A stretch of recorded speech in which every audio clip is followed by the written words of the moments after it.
Mucha gente se asusta cuando hablamos de síncopas, especialmente milongueros y milongueras del mundo que siempre están con la duda, ¿no? Preguntándome a mí, preguntándole a los músicos en general, cómo es la síncopa de esta orquesta, cómo es la síncopa de tal otra orquesta. Hoy nos vamos a meter con algunas de las variantes más importantes de la síncopa de la orquesta de Carlos Di Sarli.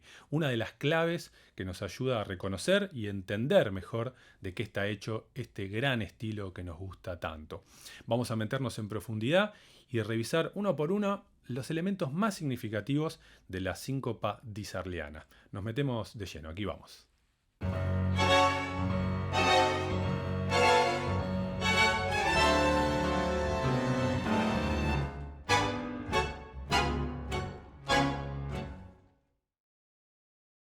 Hola amigos y amigas del tango, bienvenidos una vez más a Los estilos fundamentales del tango. Soy Ignacio Barchowski y hoy nos vamos a meter con las síncopas disarlianas. Vamos a ver las variantes más significativas de la síncopa en este estilo, pero antes de meternos de lleno con eso, quiero invitarles a que se bajen el PDF que preparé, donde hago un recorrido por las distintas épocas de la orquesta de Di Sarli y un punteo realmente muy completo de cuáles son los elementos musicales y estilísticos que definen al estilo. Son unas hojitas, es breve nada más, se lo pueden descargar en forma absolutamente gratuita y estoy seguro de que les va a ayudar a acercarse más a este estilo, digo, que tanto nos gusta y entenderlo mejor. Como decimos siempre, entenderlo mejor es disfrutarlo más, es bailar mejor, por eso les invito a que se bajen el PDF que seguramente les va a servir. Dicho esto, nos metemos entonces con el video de hoy para hablar un poco de las síncopas disarlianas. Si vieron otros videos que yo he hecho o seminarios que he hecho a propósito de las síncopas en la orquesta típica, siempre nos gusta, ¿no?, hacer una diferencia entre la que es la síncopa a tierra y la síncopa anticipada. En este caso hablamos de una orquesta que toca exclusivamente síncopa a tierra, es decir, que siempre se va a tocar la primera corchea del tiempo 1 del compás. 3, 4, pam, pam, pam, pam, pam, pam, pam, pam, pam, pam, pam, pam. Puede tener un arrastre. Chillam, pam, pam, pam, chillam, pam, pam, pam. Puede tener la anticipación de un bajo fuerte en la octava del piano. Cayam, pam, pam, cayam, pam, pam, pam. Y puede tener un montón de otros detallecitos que van a ir llevando la sonoridad final y la textura de la orquesta, como también, digamos, cierto sentido rítmico, hacia un lugar o hacia otro. Decíamos que en Di Sarli hablamos exclusivamente de síncopas a tierra. Ahora, vamos a ver un poquito de qué están hechas esas síncopas a tierra, porque hay al menos 2 o 3 elementos que debemos tener en cuenta a la hora de escuchar a Di Sarli, porque son elementos recurrentes y que inevitablemente tienen un impacto en nosotros. Sea que estemos escuchando en casa, tomando algo rico, o sea que estemos en una pista de baile milongueando en alguna madrugada de alguna latitud alrededor del mundo. Entonces, vamos a empezar ya diciendo, como anticipamos, que son siempre síncopas a tierra. Ahora, hay un elemento que está siempre presente y que son los arrastres, ¿sí?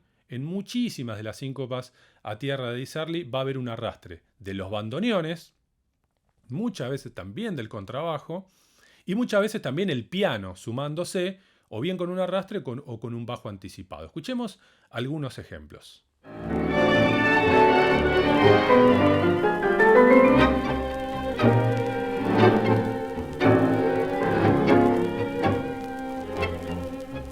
Se dan cuenta que cada vez que toca esa síncopa, yam pam, pam pam, hay un arrastre. Yam pam, pam pam, yam pam, pam pam. Ese arrastre, que como vimos en el video del marcato en 4 de Di Sarli, es siempre una anticipación a la nota de destino, ¿no?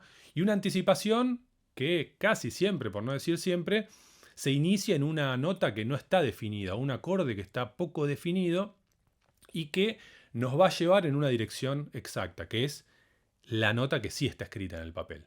Yapam, pam, yam, pam. Siempre va a haber una anticipación que nos lleva a esa nota de destino. Y aquí, en este ejemplo y otros que vamos a escuchar, es muy claro cómo está presente ese arrastre, algo que, digamos, tiene una función muy, muy clara y que básicamente lo que hace es contarle a todo el resto de la orquesta hacia dónde se está yendo y dónde va a estar esa tierra, ese pulso, dónde va a estar ese primer tiempo. Si no, Bueno, suena distinto, puede sorprender, pero al haber un arrastre, ya, pam, pam, pam, ¿a dónde vamos? Ya, acá vamos, ya, pam, pam, pam. Escuchemos de nuevo.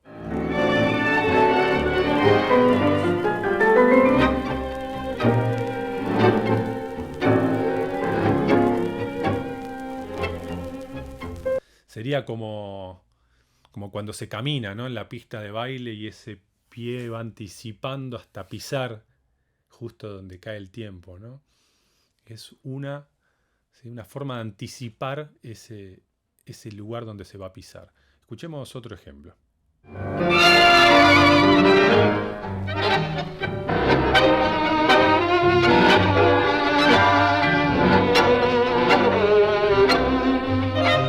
Clarísimos los arrastres, mucha más intensidad y además en este ejemplo el piano se mete un poco más fuerte tocando algunos graves en la octava más baja y eso genera, bueno, un poquito más, ¿no es cierto?, de densidad rítmica. Pero en todo caso lo que estamos observando es que siempre hay un arrastre hacia la tierra. Una vez más, mismo ejemplo.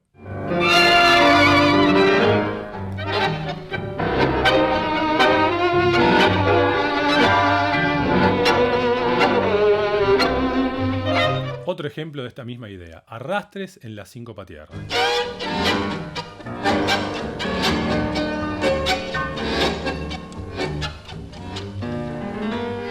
Qué lindo, este ejemplo está bueno porque se escucha muy bien el contrabajo, presten atención.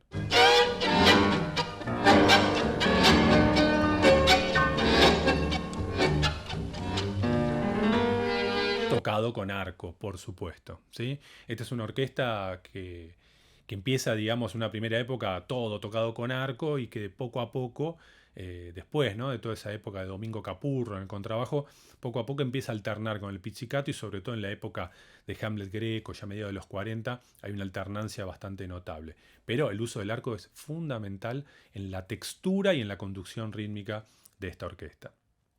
Ahora, yo le decía síncopa tierra, pero con variantes. Bueno, exploremos alguna variante que me parece importante, como es esta de la síncopa tierra con levare. El levare viene a ser también una anticipación al tiempo fuerte, la nota de destino, pero en este caso no tan ininteligible, sino que son notitas que normalmente el piano va a tocar en semicorcheas, haciendo una subidita generalmente cromática y que va a ser tururum pam pam pam, tururum pam pam pam. En vez de hacer chillam pam pam pam, un arrastre chillam pam que no se entiende, va a ser de esas tres notitas cromáticas, una al ladito de la otra, do sostenido, re, pongamos, tararam pam pam pam, tararam pam pam pam, y que es algo que en general en las orquestas se usa también para ordenar. Es una forma de marcar la síncopa que aparece así, como lo escucharemos ahora en Di Sarli, aparece también en D'Arienzo, aparece en la orquesta también de Aníbal Troilo, en la orquesta del 46 de Astor Piazzolla. Es muy común en Ricardo Tanturi y ordena mucho la orquesta porque es bien precisa esa anticipación y entonces colabora mucho para mantener la orquesta ordenada. Recordemos que el tango es una música bailable de salón que no tiene batería, entonces la conducción rítmica del piano y del contrabajo son fundamentales. Escuchemos entonces esta idea de síncopa tierra con levare en la mano izquierda del piano.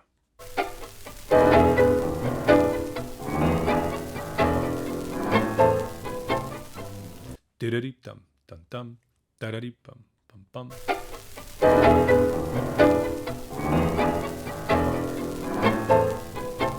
Clarito, otro ejemplo.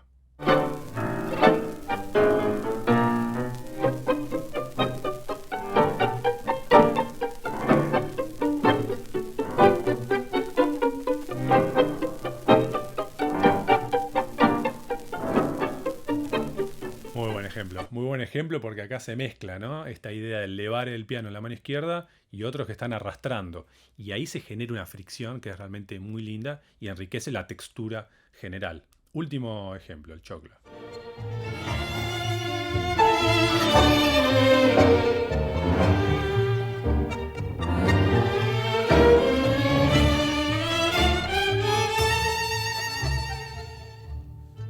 Bien, por supuesto que hay muchas variantes más. Bueno, de eso me ocupo en mis cursos de enseñanza en los cursos sobre Carlos Di Sarli y su orquesta, pero hoy quería compartir con ustedes al menos estas viñetas que me parecen fundamentales. Realmente son clave a la hora de entender el estilo de Di Sarli. La síncopa a tierra, que tiene mayormente estas dos premisas. El arrastre, ¿sí?, hacia la tierra, de bandoneones, contrabajo, el piano también participa, o esta idea del levare, que es una forma un poco más clara, más ordenada de anticipar esa nota de destino. Espero que les haya gustado el video de hoy. Antes de saludarles, les recuerdo que está disponible un PDF que armé contando un poco las distintas épocas de Di Sarli, cuáles son los puntos más destacados de los elementos musicales y estilísticos que definen su estilo, y lo pueden descargar ahora mismo en forma totalmente gratuita. Espero que les haya gustado, decía. Nos vamos a reencontrar en el próximo video de los estilos fundamentales del tango. Será hasta entonces, amigos y amigas. Muchas gracias. Fuerte abrazo.